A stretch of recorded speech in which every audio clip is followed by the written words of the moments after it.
Hi, all. It's Brother Jason back again for Tuesday's devotional. It comes from Lamentations. Not the happiest book in the Bible for sure, but it has some similarities to what's going on today, so I want to talk about it. Lamentations was a book written by Jeremiah after he watched his city decimated. The Babylonians had come in, destroyed the temple, obliterated large chunks of Jerusalem, exiled the Jewish leadership off to Babylon, and then killed most of the people that were left. Those were horrific days. Jeremiah looked around and saw a city gone. His life was gone. Even the place where God resided was gone, the temple. It was a disaster. I'm sure he wondered how people were going to eat again, how they were going to get paid for work again, how any of this was ever going to be okay again. That's Lamentations. It's 5 chapters of why, God, why has this happened?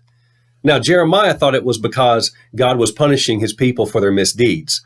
We don't believe that about this virus or any other disaster. At least we shouldn't, as far as I'm concerned. I don't believe God allowed it to happen to bring people back to God. That's not my take.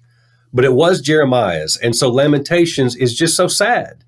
It's Jeremiah trying to make sense of it all. But then, right in the middle of chapter 3, something beautiful happens. Jeremiah didn't stay in the depths of depression. He said something else that we all need to hear in our tough times, and it comes from Lamentations chapter 3, verses 21 through 24. These are the words. But I call this to mind, and therefore I have hope. The steadfast love of the Lord never ceases. His mercies never come to an end. They are new every morning. Great is your faithfulness. The Lord is my portion, says my soul. Therefore I will hope in him. That was Jeremiah's belief. In the midst of all this, he still hoped because God is God, and that means goodness never comes to an end. That's just truth. Look, what we're dealing with is bad. It's real bad. It's terribly bad. Nobody sensible is denying that at this point. Italy and China and many other places have proven that we have got to take this seriously. But even in the midst of this scary time, I've talked to so many in the faith who still have hope. So many are struggling with what's happening, but know also that the sun is still going to rise in the morning. Today and tomorrow both, plenty of people are still going to do things that show they love God and love their neighbors. Somebody's going to tell a great joke tomorrow, and we're all going to laugh at it. The birds will still chirp, and children will still be the greatest thing that's ever been created. None of that changes.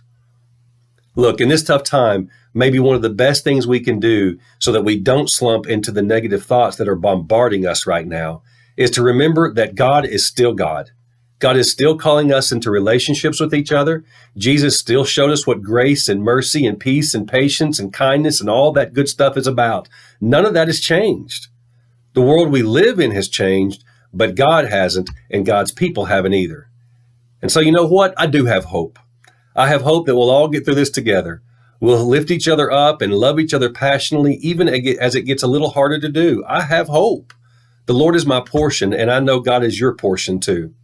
Have hope. Jeremiah did, and if he could, we can. Don't let a virus steal that from you. It was given to you as a gift from God.